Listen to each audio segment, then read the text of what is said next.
नमस्कार, मैं कोमल सिंह और आप देख रहे हैं संदेश भारत 18। केमिकल की दुर्गंध, मशीनों की आवाज और बैकडोर से बाहर निकलते जहर के पैकेट। ये नजारा है मध्य प्रदेश के शिवपुरी जिले में चल रही उस अवैध फैक्ट्री का जो खुलेआम इंसानी जिंदगियों से खिलवाड़ कर रही है। नाम है पहेली गोल्ड और दिखाने को तो इसे वैष्णवी ट्रेडर्स के नाम से चलाया जा रहा है, मगर हकीकत में ना इसके पास कोई लाइसेंस है, ना कोई पंजीकरण और ना ही प्रशासन की जानकारी। ये सिर्फ एक फैक्ट्री नहीं बल्कि एक संगठित जहरीला खेल है जिसके पीछे खड़े हैं रसूखदार लोग और जिसमें शामिल है खुद शिवपुरी विधायक और ज्योतिरादित्य सिंधिया जी का बेहद करीबी आदमी। जब हमारी टीम नोएडा से सीधा शिवपुरी पहुंची और इस फैक्ट्री की पड़ताल शुरू की तो जो सच सामने आया उसने सबको चौंका दिया। फैक्ट्री के अंदर चल रही है गुटखा की धड़ल्ले से पैकिंग, बिना रोक टोक, बिना जांच और बिना किसी डर के। स्थानीय बाजारों से लेकर दूसरे जिलों तक इस जहरीले गुटखे की तस्करी हो रही थी, जैसे मानो कानून को ठेंगा दिखाया जा रहा हो। हमने मौके पर मौजूद वरिष्ठ अधिकारियों से इस बारे में सीधा सवाल पूछा तो या तो वो चुप रह गए या सिर्फ साफ कह दिया उन्हें इस तरह की किसी फैक्ट्री की जानकारी नहीं है। उन्होंने यह भी माना कि वैष्णवी ट्रेडर्स नाम से कोई वैध फर्म उनकी रिकॉर्ड में पंजीकृत नहीं है। तो फिर सवाल उठता है, अगर अधिकारियों को कुछ पता नहीं है तो ये फैक्ट्री किसके भरोसे चल रही है?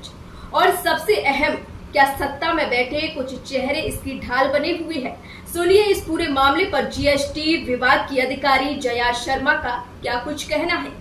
यदि उनको लेना है तो प्रॉपर जीएसटी रजिस्ट्रेशन जिस प्रोसेस के अकॉर्डिंग चलता है उसमें आप आवेदन देते हैं। आवेदन देने के बाद वो हमारे पास आता है।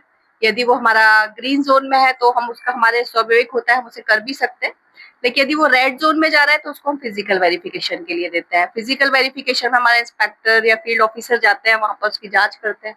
यदि सब कुछ ओके पाया जाता है तो यदि व्यवसाय उपलब्ध है, व्यवसाय स्थल उपलब्ध है और जो भी चीजें वो देखना चाहते हैं वो सब यदि उपलब्ध है तो उसकी ओके रिपोर्ट लग जाती है, तो हम लोग उसको वेरीफाई कर देते हैं, उसको रजिस्ट्रेशन मिल जाता है।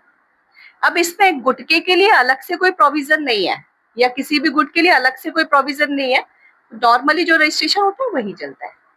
ओके मैम, जैसे अभी आपकी शिवपुरी में जैसे आपने बताया कि अभी कोई भी इस तरह की फैक्ट्री नहीं है, ऐसा ही है ना कि शिवपुरी में? हाँ, इस तरह की कोई मैन्युफैक्चरिंग यूनिट हमारे यहाँ भी एस्टेब्लिश नहीं। तो ये है जीएसटी विभाग का कहना। हम आपको फूड अधिकारी, जिले के कलेक्टर, अपर कलेक्टर, अन्य अधिकारियों का क्या कुछ कहना है वो भी आपको बताएंगे। यह कोई छोटी मोटी बात नहीं है। यह फैक्ट्री शिवपुरी ही नहीं बल्कि पूरे जिले और आसपास के इलाकों में धड़ल्ले से जहर परोस रही है और उस जहर के पीछे एक ऐसा नाम छुपा है जो सत्ता की गलिहारों में अच्छी पैठ रखता है।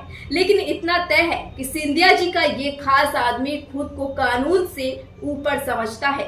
हमारे पास अधिकारियों के बयान है, सबूत है और अब इस खुलासे के बाद यह देखना बाकी है कि प्रशासन क्या कार्रवाई करता है। क्या इस गुटखा माफिया पर कसेगा कानून का सिकंजा या फिर राजनीतिक संबंध एक बार फिर इंसाफ के रास्ते में दीवार बनेंगे? ये सिर्फ एक रिपोर्ट नहीं है, ये सवाल है। सवाल सिस्टम से, सवाल जिम्मेदारों से और सवाल हम सबकी सुरक्षा से। तो फिलहाल आप लोग बने रहिए संदेश भारत 18 के साथ, क्योंकि यहाँ पर आपको हर इस फैक्ट्री के बारे में सारे सबूत मिलेंगे।